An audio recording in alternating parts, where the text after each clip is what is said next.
মধ্যপ্রাচ্যে আবারও শুরু হয়েছে উত্তেজনার নতুন অধ্যায়।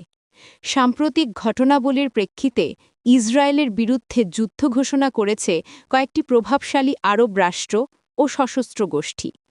এই ঘোষণার মাধ্যমে অঞ্চলটি আরও একবার এক অনিশ্চিত ভবিষ্যতের দিকে এগিয়ে যাচ্ছে।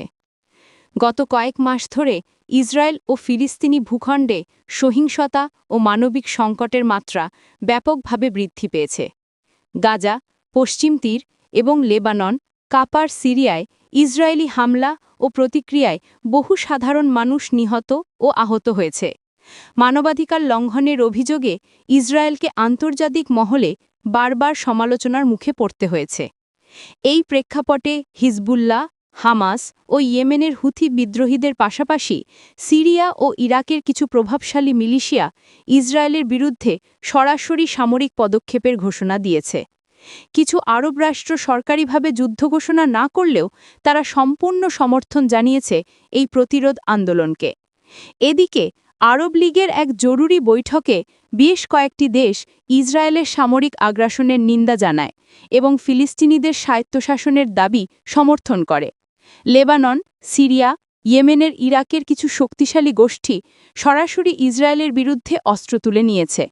ইরানও এই যুদ্ধের নেপথ্যে একটি গুরুত্বপূর্ণ শক্তি হিসেবে কাজ করছে বলে বিশ্লেষকদের মত। সৌদি আরব, কাতার এবং মিশরের মতো দেশগুলো যদিও সরাসরি যুদ্ধে জড়ায়নি, তবে তারা কূটনৈতিক ও মানবিক সহায়তা প্রদানের ঘোষণা দিয়েছে। এতে স্পষ্ট হয়ে উঠছে আরব বিশ্বের বৃহৎ অংশ এখন ইসরায়েলের বর্তমান নীতির বিরুদ্ধে অবস্থান নিয়েছে।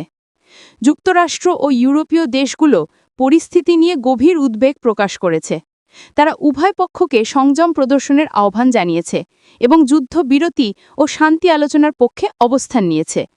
জাতিসংঘ মধ্যপ্রাচ্যে একটি মানবিক করিডোর গঠনের কথা বিবেচনা করছে, যাতে অসহায় মানুষজন নিরাপদে আশ্রয় নিতে পারে। এই যুদ্ধ যদি পূর্ণ মাত্রায় বিস্তার লাভ করে, তবে তা কেবল মধ্যপ্রাচ্য নয়, গোটা বিশ্বের জন্য একটি ভয়াবহ মানবিক ও রাজনৈতিক সংকট ডেকে আনতে পারে। বিশ্বব্যাপী জ্বালানি সরবরাহ, বাণিজ্য ও অভিবাসন পরিস্থিতির ওপর এর গভীর প্রভাব পড়বে।